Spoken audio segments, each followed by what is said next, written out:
Dominick Cruz is a fascinating and often inspirational figure in the MMA community, but there will always be a melancholic and curious idea surrounding him. What if he hadn't gotten injured so often? Just as he had crossed over to the land of the healthy and emerged over the hump of injury, he would once again break, tear, or rupture something. For someone so talented, who returned from a years-long rehab of career-derailing injuries to regain the UFC bantamweight title, his difficulties and successes make for a story worth considering. Especially since 2019 has started off for fans losing Cruz yet again. This time, a shoulder injury on December 11th, in preparation for his January 26th fight with John Lineker, has Cruz saying he expects to be out another year. So let's take a look at the injury history of Dominick Cruz. This story starts on August 18, 2010, at WEC 50, when Cruz once again faced one of his Team Alpha male rivals, Joseph Benavidez, breaking his hand en route to winning a split decision. The injury didn't keep him out all that long, and he was able to defend his belt again later that year on December 16th at WEC 53 against Scott Jorgensen. That fight would merge the UFC and WEC belts into one as the UFC absorbed the sister promotion. In 2012, the string of injuries that kept Cruz sidelined for years began. He played rival to Uriah Faber on The Ultimate Fighter, but was forced out of their July rubber match due to a torn ACL. It is one of the worst injuries an MMA fighter can have in terms of recovery time, usually taking over 6 months, if not a full year, for an athlete to fully return to athletic activity. Later that same year, Cruz announced that the cadaver ACL used in his surgery had been rejected by his body. This meant that he would need to undergo another surgery. After several canceled fights, and nearly 3 years later, Cruz returned to the octagon to fight Takeya Mizugaki at UFC 178 on September 27, 2014.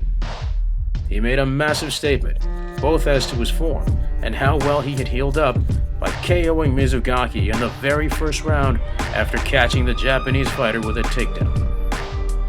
Soon after that triumphant return, Dana White announced Cruz's next bout would be for the bantamweight title against T.J. Dillashaw. 2 months later, in December, Cruz announced that he had torn his ACL in his other knee.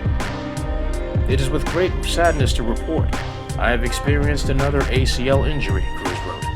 "This time, it's in the right knee, opposite side of my first and second ACL injuries." This would keep Cruz out through 2015, but he would get another chance to fight for the title when Cruz went on to win that fight via split decision. After such a tumultuous, snake-bitten path to get there, many cited it as the greatest career comeback in MMA history. He defended that title, finally beating Uriah Faber once again in the rubber match that had been canceled years before. Then he fought Cody Garbrandt at UFC 207. Cruz lost a war of a fight by unanimous decision. Later he would reveal to Joe Rogan he had been suffering from plantar fascia tendonitis all through camp. Plantar fasciitis is an inflammation and tearing of the tissue running along the bottom of the foot, which can make it incredibly painful to run or even walk, let alone train for a fight. This ended up being the start of another series of injuries. In late 2017, after recovering some from the Garbrandt fight, the Alliance MMA fighter was set to face Jimmy Rivera. The fight was canceled, however, after Cruz broke his arm. That brings Cruz's melancholic race to destroy his body almost up to date. Over a year later, Cruz got a new fight booking. He was set to fight John Lineker in the UFC's debut on ESPN+. But 2 torn ligaments in his shoulder will likely keep him out another year. If he can return again, he'll once again stand as an inspiration for his perseverance through a multitude of setbacks. If he can't, he'll leave behind a great career that nonetheless feels unfinished. Every time he got momentum, something catastrophic happened to his body. As he gets older, the comeback seems less and less likely, especially for the elite levels of a division like bantamweight, where speed and athleticism are key. Approaching only 34 years of age, Cruz will still be among the oldest men in the smaller divisions. Can his body keep up with his mind, which has consistently been among the best in the fight game?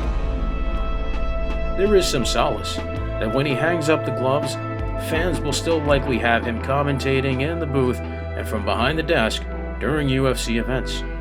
He likely won't be gone from the public side of the sport for years to come, even if he may not be competing in it much longer. Can you think of a more injured fighter in MMA history? Let us know.